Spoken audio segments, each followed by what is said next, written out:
એવા સ્વરૂપ જ તમારે ઘરમાં રાખવું જોઈએ. કોઈ અડધું સ્વરૂપ ન રાખવું જોઈએ. કોઈ પેલા આર્ટિકલ તરીકે ઘણા, હવે ગણપતિ આર્ટિકલનો વિષય થઈ ગયો છે. આપણે જોઈએ કે ગણપતિને બુલેટ ઉપર બેસાડે, પોલીસવાળા બનાવે. કેટલા બધા પરિસ્થિતિ એવી થઈ ગઈ કે આપણા ધર્મની આપણે જ મજાક કરી રહ્યા છે. તો તમે અહીંયા બેઠા છો તો તમે એક સંકલ્પ કરજો કે મનમોહક એક તાંબાની મૂર્તિ, પિત્તળની, પંચધાતુની, કાંસાની મૂર્તિ તમારા ઘેર પધરાવજો. ભલે 15, 20, 25,000 રૂપિયાની આવે, પણ જીવનમાં એક જ વખત લેવાની થશે. અને તમારા બાળકોને સંસ્કાર આપો કે ગણેશ ચતુર્થી સ્થાપનના દિવસે આપણે ગણેશજીનું સ્થાપન કરીએ અને પછી 2 દિવસે, 5 દિવસે, 3 દિવસે, 9 દિવસે જેવી આપણી ભાવના હોય ત્યારે આપણે એનું ઉત્થાપન કરી લઈએ. પણ વિસર્જન ક્યારેય ન કરીએ. અને બીજી વાત કે સોસાયટીમાં પણ વિસર્જન થતું હોય તો ત્યાં ન જઈએ. કારણ કે જરૂરી નથી બધા દારૂ પીતા હોય આપણે પીવા માટે, જોવા માટે જવું. આપણે વિરોધ કરો. અને આ વિરોધ નથી કરતા અને આપણા ધર્મગુરુ પણ વિરોધ કરતા નથી શીખવાડતા. એટલે આપણી આ પરિસ્થિતિ છે. તમે અત્યારે જે પણ વાપરી રહ્યા છો એનું જલ બધું ઓર્ગેનિક ખેતીમાં જશે. અને કોઈ ગટરમાં ઢોળવામાં નથી આવતું. આ પંચગવ્યમાંથી આપણે એક કલ્ચરલ બેક્ટેરિયા બનાવીએ છીએ જે ગાયનું ઘાસ પાછળ છે એમાં જાય છે, એમાંથી ઘાસ ઉગશે, એ ગાય ખાશે. એટલે આખું રિસાયકલિંગ થઈ ગયું. એટલે એમાં કોઈ જાતનો આપણે વેસ્ટેજ નથી કરતા. એ તમે ખાસ ધ્યાન રાખજો. બીજી વસ્તુ કે ગઈ શનિવારે મારે ઇન્ડિયા ઉતરવાનું થયું અને વાતાવરણ એકદમ વરસાદવાળું હતું. આપણે અંતિમ નામની કોર ટીમ ચિંતા કરતી હતી કરવું કે ન કરવું, એમ થશે કે નહીં થશે. કારણ કે 3 દિવસ પહેલાનું વાતાવરણ એવું હતું કે ઘરની બહાર નીકળી શકાય એવું નહોતું. પણ આપણે એવું કીધું કે સબકા બાપ જિનકે ગલે મેં સાર. એની જ આપણે ભક્તિ કરવી છે, મહાદેવની જ ભક્તિ કરવી છે. પછી મહાદેવ વિચારશે કરવું કે ના કરવું એમ. આપણે તો યથાવત પ્રોગ્રામ રાખીએ. ઘણા બધા પ્રોગ્રામો તો એ પણ કેન્સલ થયા. હવે આ દરમિયાન એક વ્યક્તિએ મને ફોન કર્યો અને બહુ સમજવા જેવી વાત હતી. એ વ્યક્તિએ મને ફોન કરીને એવું કીધું કે બાપુ પ્રાર્થના કરો ને કે વરસાદ બંધ થઈ જાય. એવી પ્રાર્થના કરો, એવી કે પૂજા કરો, એવું કોઈ વિદ્યા વાપરો કે જેનાથી વરસાદ બંધ થઈ જાય. પછી બહુ સરસ મને એક નાની વાત યાદ આવી ગઈ. આજથી 15-17 વર્ષ પહેલા ચાઇનામાં હતો. એટલે ચાઇનામાં મેં એક નાનો પ્રવચન કરતા હતા. ત્યારે કોઈ વ્યક્તિએ વાત કરી કે અમારા ગુરુજીની પાલખી નીકળવાની હતી અને વરસાદ નહોતો આવતો. અરે વરસાદ બહુ આવતો હતો. એટલો બધો વરસાદ આવતો હતો કે પાલખી નીકળી નહોતી શકતી. અને એટલો બધો વરસાદ હતો બોમ્બેમાં.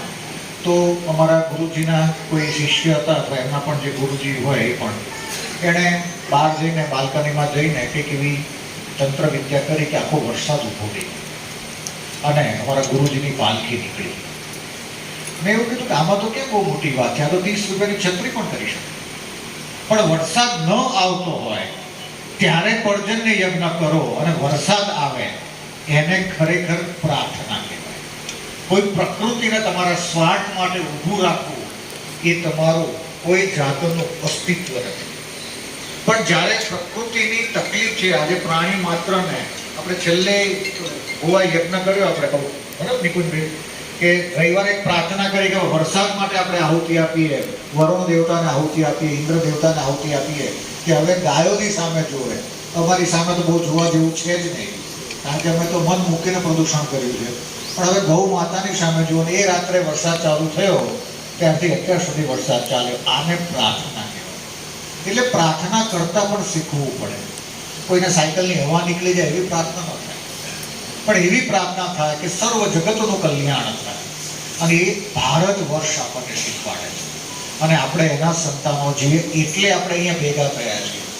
અહીંયા હું એવું માનું છું કે કોઈ પુણ્ય કમાવા માટે નથી ભેગા થયા, પણ તમને પુણ્ય પ્રાપ્ત થઈ જ જાય. તમે અહીંયા જે બેઠા હશો અને તમારા મનને જે શાંતિ પ્રાપ્ત થશે એ પુણ્ય. જ્યારે મનને અશાંતિ પ્રાપ્ત થાય એનું નામ પાપ. એટલે આપણે આજે એવું શીખવાનું છે કે જોડે રહીએ. જેમ કે આજે તમે કંઈ પણ પૂજા કરશો ને મહાદેવ તથાસ્તુ જ કહેશો. કંઈ પણ પૂજા કરશો, તમે કંઈ પણ માગશો, તમને તથાસ્તુ જ કહેશે.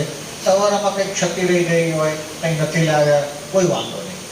કારણ કે મહાદેવ તો ભસ્માસુરને વરદાન આપે, મહિષાસુરને પણ આપે, રાવણને પણ આપે, બકાસુરને પણ આપે, તો આપણને તો આપે જ એમ. કંઈ પણ કરો તો પણ આપે. અને પાછું સ્થાન કોનું છે? મહાદેવનું. આશ્રમનું નામ શું? અંતિમ ધામ. કોનો વાસ હોય? મહાદેવનો જ વાસ હોય ત્યાં પણ અંતિમ ધામમાં. એટલે આજે તમે એક સંકલ્પ કરજો કે પહેલો સંકલ્પ કે તમે ગણપતિ વિસર્જન નહીં કરો. તમારા ત્યાં ગણેશજીનું સ્થાપન થશે ને ઉત્થાપન થશે. મુકેશભાઈ, સારામાં સારી સોનાની મૂર્તિ લાવી દેજો, ઢોળ ચડાયેલી ચાંદીને, પણ વિસર્જન શબ્દ ના થાય એવું રાખજો. અને પછી બીજી એવી પણ વસ્તુ છે કે એટલું બધું સોનું પણ ન ચડાવતા કે મમદ ગસડીને આવવું પડે. તમારે ચોકીદારો રાખવા પડે. તમારી ભક્તિનો પણ અસ્તિત્વ ખતરામાં પડી જાય એવું પણ તમે ન કરતા. મધ્યમ માર્ગી ચાલશો, મધ્યમ માર્ગી.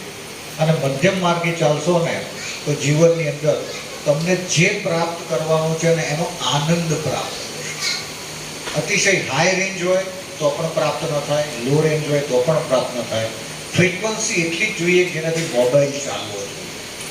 એટલે આજે આપણે જે ભક્તિ કરી રહ્યા છે એ આજે ગૌની વચ્ચે કરી રહ્યા છે. એટલે ગાય છે ને એક એમ્પ્લીફાયર છે. અને ગાય વિશે નાની આજે વાત કરવાની હતી જે નવી જ છે. અત્યાર સુધી તમારી જોડે કોઈ મારે ચર્ચા પણ નથી થઈ આ ગાયની. કે ઘણીવાર અમને એવું થાય કે ગાય કોણ છે, કોઈ કયું તત્વ છે, કયા આત્મા હશે. તો અહીંયા ધૂણા ઉપર બેઠા બેઠા હું વિચારતો હતો ત્યારે મને એક વિચાર આવ્યો કે આ એ તત્વ છે જે ગંધર્વ તત્વ છે, જે પોતાનું પ્રોબેશનલ પિરિયડ એટલે કે ટ્રાન્ઝિટ ટાઈમ પૂરો કરવા માટે પૃથ્વી લોક ઉપર આવે છે. આપણે અત્યાર સુધી કોઈ પણ ઇતિહાસ જોયો હોય તો કોઈ અપ્સરા નૃત્ય કરતી હોય, કોઈ ઋષિ મુનિ પહોંચે ને એને ધ્યાન ના આપે તો અપ્સરાને, મેનકાને પણ શ્રાપ આપે, આને પણ શ્રાપ આપે, ગંધર્વોને પણ શ્રાપ આપે, ગમે એને શ્રાપ આપે કે જ્યાં તમારે મનુષ્ય તરીકે દેહ ધારણ કરવો પડશે અથવા પૃથ્વી લોક ઉપર જવું પડશે. એવું અહલ્યાને પણ પથ્થર સ્વરૂપે પૃથ્વી લોક ઉપર આવવું પડે. તો જે ગૌ માતા છે એ ગંધર્વ તત્વ છે. જે ગંધર્વ તત્વ જ્યારે પૃથ્વી લોક ઉપર ધારણ કરે છે ત્યારે એનાથી કોઈ પણ પાપ ન થાય એનું ધ્યાન રાખવા માટે એક જ યોનિ છે જે ગૌ યોનિ છે, જેનાથી કોઈ પાપ નથી. બાકી બધાથી કોઈના કોઈ સંચિત પાપ થતા હોય, પણ ગૌ માતા યોનિમાં જ્યારે કોઈ જન્મ થાય એટલે એક લોકનું નામ પણ ગૌ લોક છે. જેમ શિવ લોક છે, વૈકુંઠ છે, એમ એક લોકનું નામ પણ ગૌ લોક છે. અમારી એક કાળી ગાય હતી, એનું નામ હતું કૈલાશ. અને કૈલાસ ગાયને અત્યાર સુધી જેટલા પણ વાછડા આવ્યા એને સર્પે ડંખ